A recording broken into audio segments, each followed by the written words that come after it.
প্রবেশ করছে শত শত সামরিক যানবাহন, নতুন নিয়ন্ত্রণে অর্ধেক দেশ। সিরিয়া মুক্ত হলো না, সিরিয়া পূর্ণ দখল হয়ে গেল। যারা জোরে জোরে শুকরিয়া আদায় করছেন সিরিয়ার প্রেসিডেন্ট বাশার আল আসাদের এই পতন এবং তার ক্ষমতা গ্রহণকে কেন্দ্র করে খুব একটা বেশি সময় লাগবে না আপনাদের ভুল ভাঙতে। এই সিরিয়াতে যে সরকার ছিল সেটা ইরান ও রাশিয়াপন্থী সরকার। এই সিরিয়ার মাধ্যমে হিজবুল্লাহ ও হামাসকে অস্ত্র সরবরাহ করত রাশিয়া এবং ইরান, এবং এই সিরিয়ার সরকারকে টিকিয়ে রেখেছিল হিজবুল্লাহ ও রাশিয়ান সেনাবাহিনী।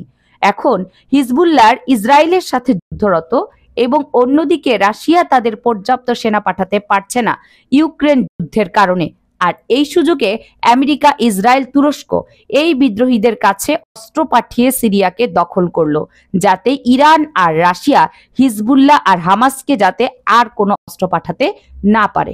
সিরিয়ার পরাজয়ে হামাস আর হিজবুল্লাহ ধ্বংস হয়ে যাবে।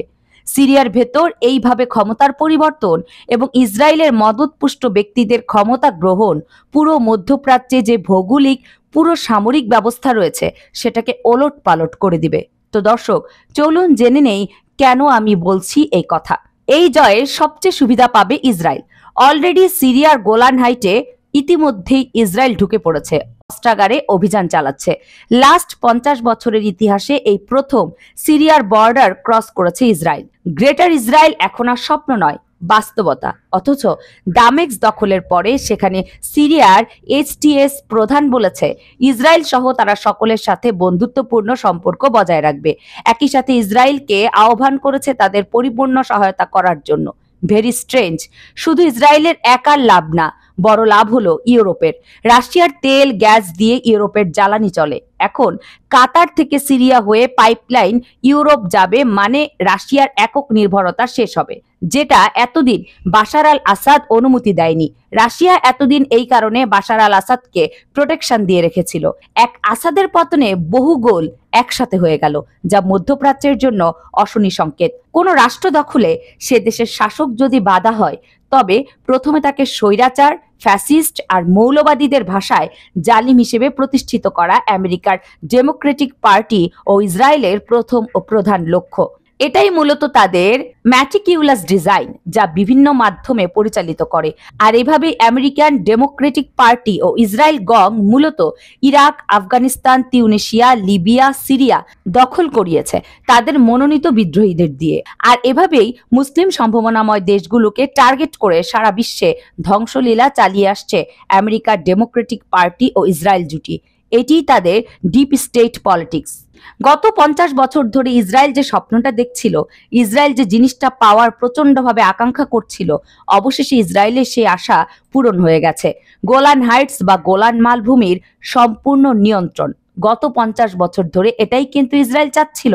ইরানের বিখ্যাত সংবাদ মাধ্যম প্রেস টিভির ভিডিওতে দেখা গেছে একে একে ইসরায়েলের ট্যাঙ্কগুলো গোলান হাইটস থেকে ফায়ারিং করে সিরিয়ার ভেতর প্রবেশ করছে। সিরিয়ার যে আন্তর্জাতিক সীমানা ছিল বা বেবাফা জোন ছিল, সেটাকে দখল করছে ইসরায়েলের তার মার্কাভা ট্যাঙ্ক দিয়ে। সামরিক বিশেষজ্ঞরা বলছেন যে ইসরায়েলের কৌশলগতভাবে এটা একটা বড় বিজয় এবং কৌশলগতভাবে ইসরায়েল আরো শক্তিশালী হতে চলেছে, কারণ গোলান হাইট হলো ওই এলাকার ভেতর এমন একটা অঞ্চল যেটা ওই এলাকা বলতে পারেন ছাদের মতো, যেখানে ইসরায়েল তার আর্টিলারি ও সামরিক শক্তি ব্যাপক ভিত্তিতে আরো সুসজ্জিতভাবে মোতায়েন করতে পারলে একেবারে সোজা সোজা সিরিয়া এই জায়গায়, এদিক দিয়ে ইরাক, জর্ডান, এমনকি লেবাননের ভেতরও শক্তিশালী আক্রমণ করতে সক্ষম হবে।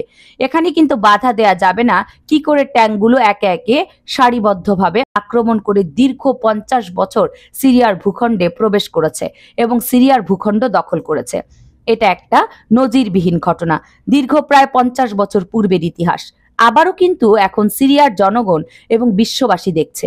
এখানে বলে রাখা ভালো, গোলান হাইটস এর নিয়ন্ত্রণ এবং রক্ষা করার জন্য সিরিয়া বহু আগেই দায় দায়িত্ব সম্পূর্ণভাবে রাশিয়ার হাতে দিয়ে দিয়েছিল এবং এই জায়গায় কিন্তু রাশিয়ার কয়েকটি সামরিক ঘাঁটিও রয়েছে। এই জায়গায় সিরিয়ার কোনো সামরিক বাহিনীর অবস্থান নেই।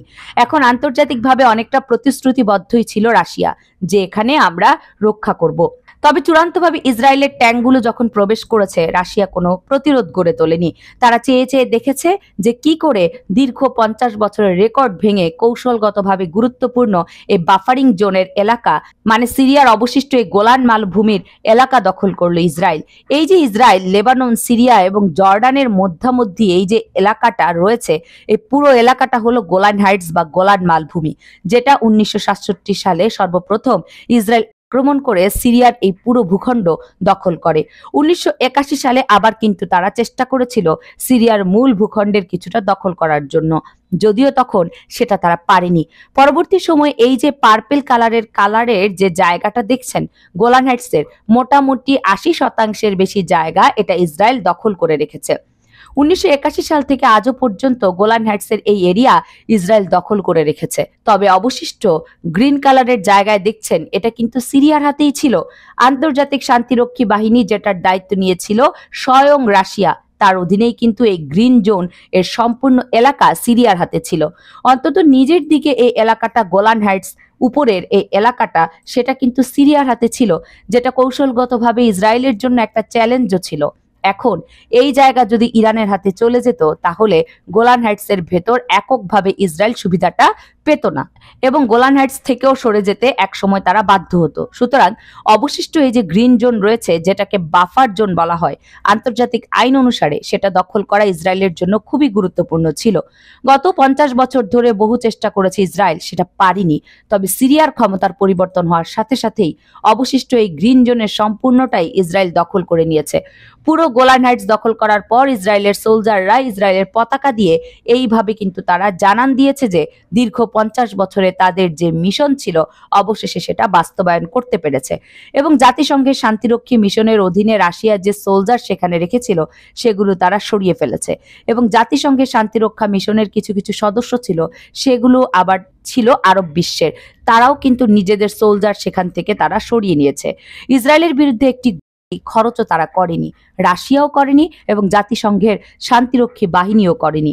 সম্পূর্ণভাবে কোনো বাধাহীন অবস্থায় ইসরায়েল পুরো গোলান হাইটসকে তাদের নিয়ন্ত্রণে নিয়েছে। আর এটা কৌশলগতভাবে ইসরায়েলের জন্য একটা বড় অ্যাডভান্টেজ দেবে। সিরিয়ার ভেতর আসাদ সরকারের পতন হয়েছে রাশিয়ার কারণে, কারণ যখন রাশিয়া সিদ্ধান্ত নিয়েছে আর একটি তারা আসাদ সরকারকে রক্ষা করার জন্য করবে না, সাথে সাথেই কিন্তু ভয়ে পুরো সিরিয়ান সেনাবাহিনী পালিয়ে গেছে, তারা প্রতিরোধই করেনি। প্রশ্ন উঠেছে মাত্র 12 দিনের ভেতর আসাদ সরকারকে ফেলে দেয়া কে এই আবু মোহাম্মদ আল জুলানি, যার আসল নাম হলো আহমেদ হোসাইন আল সারা। এই মিস্টার জুলানি তিনি কিন্তু সিরিয়ার নাগরিক নন। 1980-র দশকে তিনি সৌদি আরবের রিয়াদে জন্মগ্রহণ করেন। তার বাবা ছিলেন একজন পেট্রোলিয়াম প্রকৌশলী, যিনি 1989 সালে তার পরিবার নিয়ে সিরিয়ায় চলে আসেন। এরপর দীর্ঘ সময় ধরে তিনি কি করেছেন সেই সম্পর্কে কোনো তথ্য পাওয়া যায়নি। হঠাৎ করে 2003 সালে তিনি সিরিয়া ইরাকের ভেতর আল কায়দাতে যোগ দেন। তাকে ধরিয়ে দিলে যুক্তরাষ্ট্র বিশাল পুরস্কারের ঘোষণা দিয়েছিল। 2006 সালে তাকে গ্রেপ্তারও করা হয়েছিল। তবে 2011 সালে হঠাৎ করেই তাকে যুক্তরাষ্ট্র ছেড়ে দেয়। আর এরপরই কিন্তু তিনি সিরিয়ায় চলে আসেন এবং এখানে আল নুসরা ফ্রন্ট নামে একটা বাহিনী তৈরি করেন এবং আসাদ সরকারের বিরুদ্ধে যুদ্ধ শুরু করেন।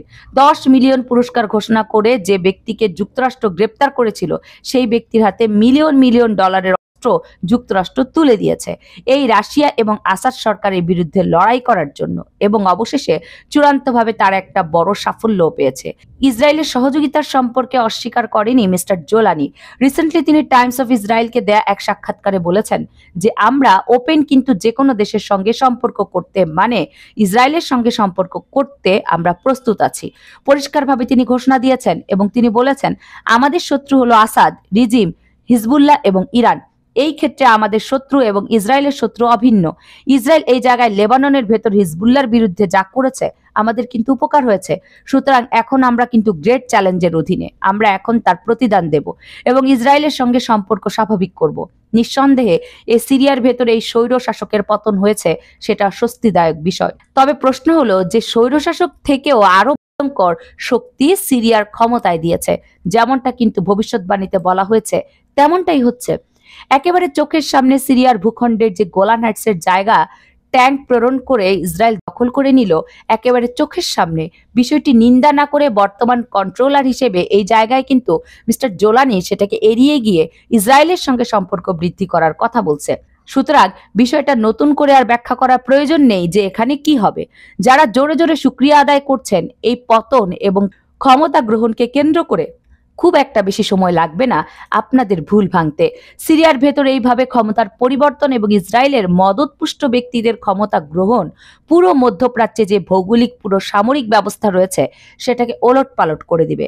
রাশিয়ার মধ্যপ্রাচ্যের ভেতর যে আধিপত্য ছিল সেটা অনেকটা শেষ পর্যায়ে। তার যে যুগ ছিল সেই যুগের একেবারে শেষ প্রান্তে শেষ হয়ে গেল। এখন কিন্তু রাশিয়া আনুষ্ঠানিকভাবে এই সিরিয়ার ভেতর যে ঘাঁটিগুলো রয়েছে সেগুলো কতদিন ধরে রাখতে পারে সেটাই বিষয়। এবং রাশিয়াও নিশ্চয়ই চাইবে যে বিলিয়ন বিলিয়ন ডলার বিনিয়োগ করার পর সেখান থেকে তারা চলে যাবে। এখানে কিন্তু তাদের খালি হাতে যাওয়া ছাড়া আর কোনো কিছু করার নেই। সুতরাং গুরুত্বপূর্ণ এই বিষয়টিকে কেন্দ্র করে ইরান যদি ইসরায়েলের ভেতর ট্রু প্রমিস 3 শুরু করে তাহলে পরিস্থিতি কি হবে সেটাই এখন দেখার বিষয়। সুতরাং জটিল পরিস্থিতির একটা জ্বালামুখী প্রস্তুত হয়ে গেছে, যে কোনো মুহূর্তে তা বিস্ফোরিত হবে। তখনই কিন্তু দেখা যাবে কোথাকার পানি কোথায় গিয়ে গড়ায়। অত্যন্ত গুরুত্বপূর্ণ বিষয়টিকে কেন্দ্র করে আপনারা কি ভাবছেন সেটি কমেন্টস করে জানাবেন। কামরুন নাহার রাখি, কেএনআর মিডিয়া।